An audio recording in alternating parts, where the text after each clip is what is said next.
Conventional bodybuilding methods are useless for most people, and their promotion has grossly misled the training masses. If you take a look at any public gym, look around and you will struggle to find any drug-free lifter with a respectable physique.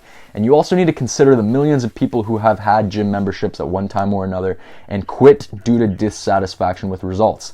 This is largely due to conventional bodybuilding advice and all the bullshit surrounding it. Conventional training advice is a colossal mess, and it's outrageous how so much bullshit and deception is being thrown out and shoved down people's throats. So I'm not anti-conventional training advice just to be contrarian, just to be against something. I'm against anything that deceives the masses and promotes useless bullshit. The enormous failure rate of conventional training advice isn't publicized by the mainstream because the mainstream has a vested interest in maintaining the status quo. Weight training is a fucking wonderful activity when done properly and when you get results. When you don't get results, it's just frustrating and disappointing. And in order to get proper results as a drug-free lifter, you need to adopt a radically different approach than what is being promoted in the mainstream through social media, fitness influencers, and conventional bodybuilders who are throwing out bullshit advice. Now, if you guys are wondering what I mean by conventional training advice, I'm talking about the routines that will have you in the gym for 4 to 7 days a week, doing multiple different exercises per muscle group, tons of different sets per exercise, tons of different weird training styles that don't do jack shit, and just a bunch of different stuff that dilutes your effort, complicates things, and dilutes your effort from what really matters. So now we're going to get into exactly why conventional bodybuilding advice will fail you and has failed multiple drug-free lifters and has been responsible for the lack of results for years and years and years, and responsible for the masses, quitting training, being dissatisfied with their results. So we're going to get into the exact reasons why this is and how you can reverse this process in order to get really good results and start fucking killing it in your fitness. One of the personal issues that I have with conventional bodybuilding advice and the fitness industry as a whole is that there's a big emphasis on sacrifice and living this imbalanced lifestyle that's only focused on fitness. The reality is there's no point in being in good shape. There's no point in being healthy, having a great physique. If you live in the gym and you just have tunnel vision with regards to your fitness, you want to be a well-rounded person. And if you're following these bodybuilding training styles where you're in the gym every single day, you're not advancing forward in all the other areas of your life. And that's what life is about, man. It's about being a well-rounded person. It's about moving forward in all the areas of life, not just working on your fitness. And that's largely been the narrative that's been pushed by the fitness industry. It's getting in good shape so that your life becomes consumed by your fitness, when in reality, the point is to get in good shape so that you don't have to worry about it anymore, and you can take that energy that was so focused on the negative body consciousness that you have and put it into all the other areas of your life, because you know that your fitness is now taken care of. It's in the background, it's floating in the background of your life, and you can start pursuing what really matters most to you in your life, which is your higher purpose, what you really want to do with your life. Because fitness is just one piece of the pie, guys. Do not get it twisted, okay? Fitness is just one piece of the pie. It's not cool to just be super self-engraved with your fitness and be obsessed with your body. It's just not cool. That's not what you want. You want to be in shape. You want to have that internal confidence, self-belief. You want to have that structure, that discipline. That's all built by your fitness, but you don't want to have it as the focal point of your life. You want to be focused on all the other areas of your life, but then just have the fitness as something that's dialed in, but just coasting through on the background. That's truly what I'm all about. That's truly what the Polarity fitness philosophy is about at the end of the day. It's not about being obsessed with your fitness. That's what bodybuilding culture promotes, and it promotes it to the point where you're stuck putting a fucking needle up your ass because you're so obsessed with getting to that next level. Oh, it's this obsessive thing. I gotta get better. It's like, fuck, man. That's not what you want. That mentality is absolutely fucked, and it's a result of, it's an overcompensation. That's what bodybuilding really is. It's overcompensating.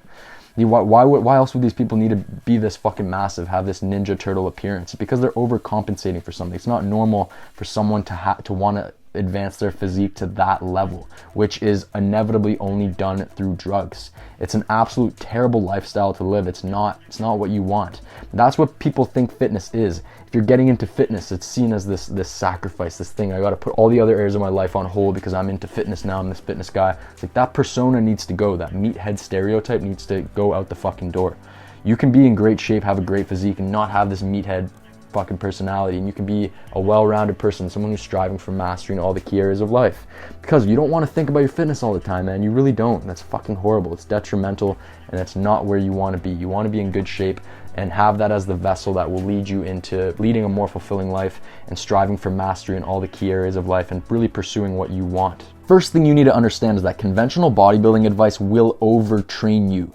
It will overtrain everybody apart from the genetically gifted and the drug abusers. And overtraining is not going to help you, despite what the bodybuilding and fitness industry says as a whole. Overtraining is going to prevent you from building any muscle, any strength, and it's going to stop you from delivering on the absolute cornerstone principle of a successful drug-free training, which is getting stronger at your big basic compound lifts, your major movements. Conventional training methods promote a volume and frequency that are impractical for most people who are focused on the other areas of their lives, have families, have to go to work, have to further their education, and are simply focused on furthering themselves in all the key areas of their lives.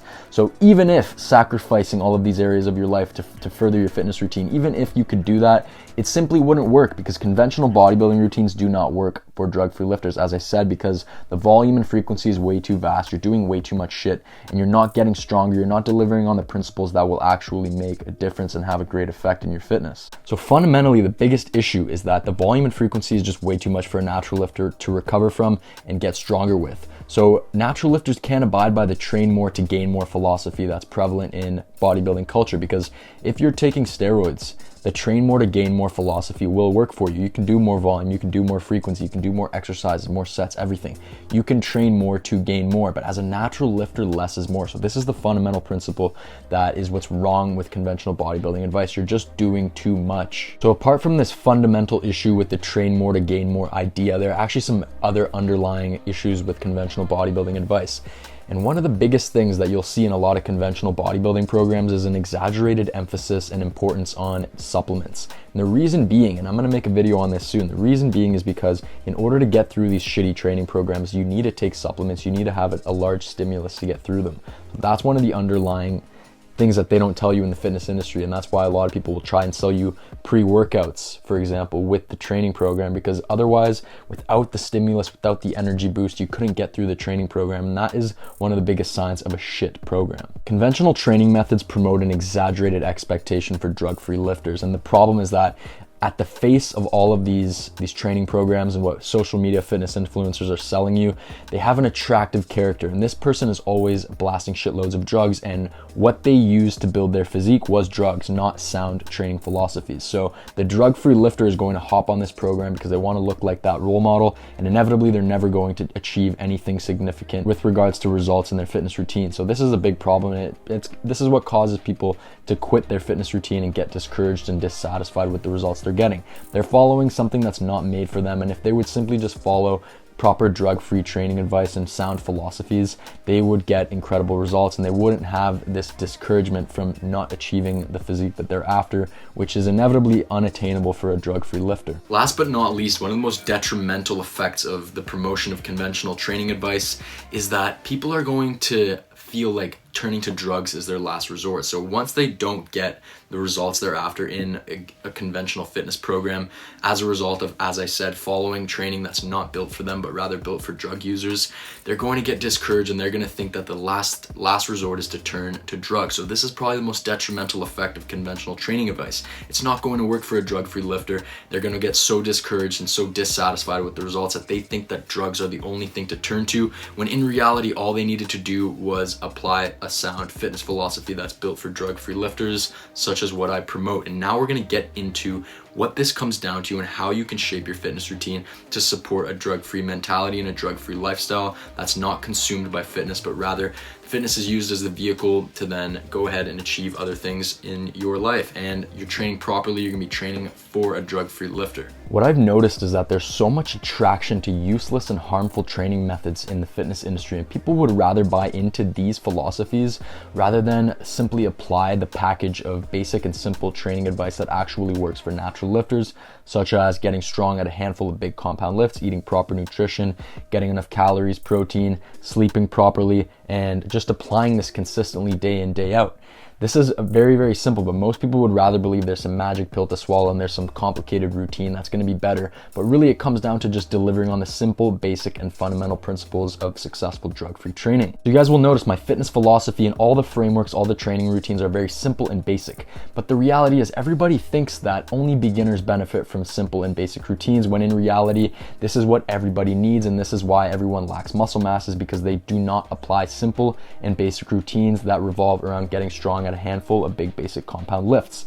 So what you guys first and foremost need to understand is that the primary principle is that you need to work up to lifting some impressive poundages on your big major movements. You're not going to build big muscles with little weights. You have to get strong. You have to build up to lifting a lot of weight over time. You need to consistently add weight, consistently and incrementally add weight to your big major movements. This is the name of the muscle building game as a natural lifter. You have to prioritize over time working up to lifting impressive poundages on your big major movements, such as your squat, your deadlift, your bench press, your overhead press, your weighted chin up, rows, and even dips. This is the name of the game. It's incrementally and consistently adding weight to these lifts over time, and that's what's going to build an impressive natural physique. So everything in your fitness routine, ultimately your training, nutrition, and overall training structure needs to be geared around this primary principle, and that is the fundamental secret of the Polarity fitness philosophy. It's that everything is geared around this fundamental principle that is what's actually going to deliver. So the training, nutrition, and the sleep all needs to be geared around hitting on this fundamental principle of consistently adding weight to your big major movements over time. The best way to achieve this is to follow the short, simple, and abbreviated routines that I recommend that are very low in volume and low in frequency. That's how I've formed this framework. It's really just about finding out what allows you to consistently add weight to the bar and build up to impressive poundages on your big major movements. And what that is a low volume, low frequency, but high intensity approach that just prioritizes adding weight to the bar over time. So a lot of trainees get caught up in the small exercises, the pec decks, the leg extensions, the leg curls, the concentration curls, when really it's about narrowing your focus onto the big major movements that are going to actually build your physique. So messing around with all of these little exercises is what's going to hinder your progress, and that's what a lot of people do. They try and specialize too early. They want bigger biceps, so they prioritize the curls, when in reality you'd be better getting your squat stronger if you want to build an overall bigger body, bigger pair of arms, chest, whatever. And that's where most people go wrong. It's the prioritization of these little lifts that do fuck all in the grand scheme of things, when it's really the energy that's put into the big major movements that's what needs to be dialed in on. And fucking around with all these little exercises is just diluting your effort from that which can be put into getting strong at these big major movements. Here's your recipe for success as a drug-free lifter, and this is what all of the Polarity fitness training programs consist of. And if you go from following this conventional bullshit bodybuilding advice to this, you will be absolutely astounded with your results and how much results you're getting from such little time spent on your fitness routine. The first key to your success is to follow simple routines that contain very few exercises. So if you're training twice a week, like I commonly recommend, then 6 to 8 exercises per workout is going to be the maximum. And if you're training 3 days per week, then 3 to 5 exercises per workout works best. And even if you're training just twice per week,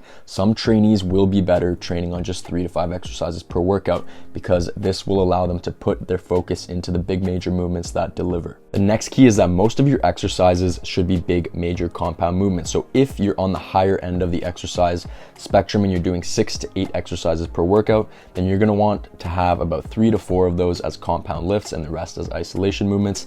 And if you're training with just 3 to 5 exercises per workout, then you're going to want all of them to be compound lifts. And as a general rule of thumb, the harder you find it to progress, if you're still finding it hard to progress following these guidelines, that means that you need to prune back the number of exercises that you're doing. So if you're someone who has a hard time gaining strength on 6 to 8 exercises per workout, then you are one of the people who would be much better off going to 3 to 5 exercises per workout and directing your attention there, and that will oftentimes get the results moving again. The next key is that you don't want to weight train any more than 3 days per week, and even 3 days per week training can be overkill for a lot of trainees.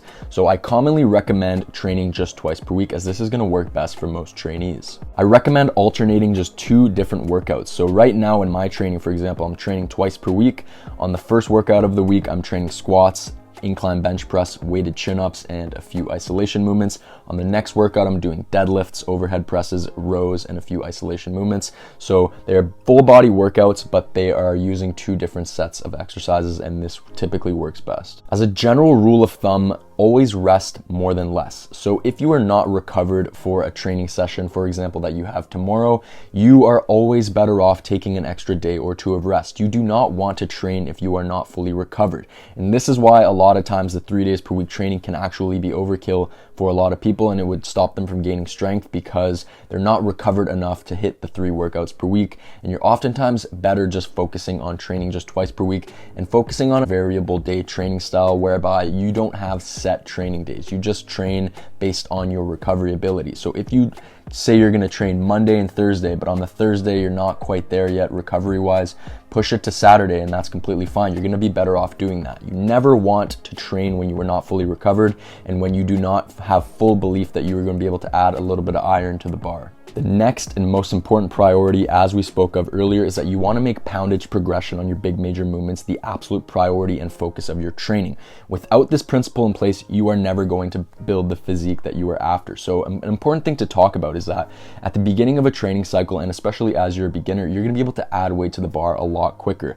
And a principle and something that works really, really well is to invest in micro plates. As you get further down in your training cycles, as you become more advanced, 5-pound jumps in your training is going to become pretty damn hard. So you're going to want to invest in some fractional plates. They're going to allow you to make more realistic jumps in strength. The next key is that you want to master exercise form and use impeccable technique throughout your exercises. And I'm not saying you have to be a form Nazi, because this can actually kill progress and it can halt you from even making an ounce of strength gain. So I'm not an advocate of being a form Nazi and following a certain rep tempo and whatnot. But at the end of the day, you do not want to injure yourself. So if you're used to jerking the weight, bouncing the weight, this is not going to be good, because you're going to get injured, and then that's probably the worst thing for your progress. It's going to stop you from being able to train, which is going to set you back on all the progress you've made. So you want to master the exercises that you're doing, use proper form, and never bounce or jerk the weight or do anything like that, because if you injure yourself, you're going to be out of training, and then that defeats the purpose of all of this. The next step is that you never want to perform more than 3 sets per exercise.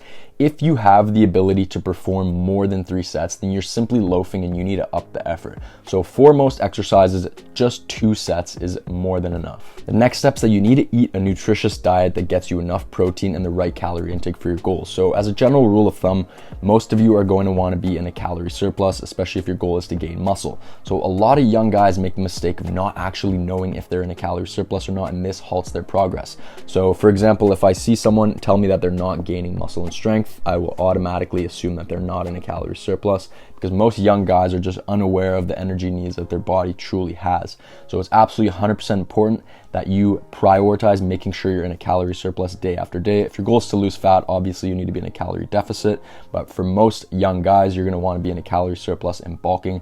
And of course, you need about 0.8 to 1 gram per pound of body weight in protein, and you want to eat a nutritious diet that gives you enough micronutrients, and macronutrients aren't quite as important, so you don't need to worry about tracking those. Just get a balance and let them fall where they fall. Last but not least, you need at least 8 quality hours of sleep every night to maximize your progress. So any less than 8 hours of sleep per night is going to stunt your muscle growth capabilities. So for most people, 8 to 10 hours of sleep is going to be the best. And you absolutely need to prioritize and do whatever you need to do to be able to get this quota of sleep. And you need quality and quantity. So a couple tips for proper sleep: sleep butt ass naked, take some melatonin, sleep in a cold room, and make sure every single light is off. Sleep is the glue. It's the most important part of your fitness routine. It doesn't matter how good your training routine is, how good your nutrition is. If your sleep is fucked, everything's fucked. So absolutely dial in on that principle first and foremost. So this is it, guys. These are all the principles that you need to focus on delivering on and attending to day in and day out, week after week, month after month, year after year. It's this simple. It just requires some consistency and dedication. So these are all the drug-free training principles and nutrition principles and rest principles that you need to follow in order to build your best drug-free physique. So if you guys enjoyed this video, make sure to drop a like, subscribe, leave a comment, let me know if you enjoyed this, and make sure, of course, to pick up my free 13-point natural muscle building checklist. There's a free workout program in there, and it teaches you everything you need to know about building your physique as a natural lifter. So if you haven't picked that up yet, you're missing out on a lot of key information for building your best drug-free physique.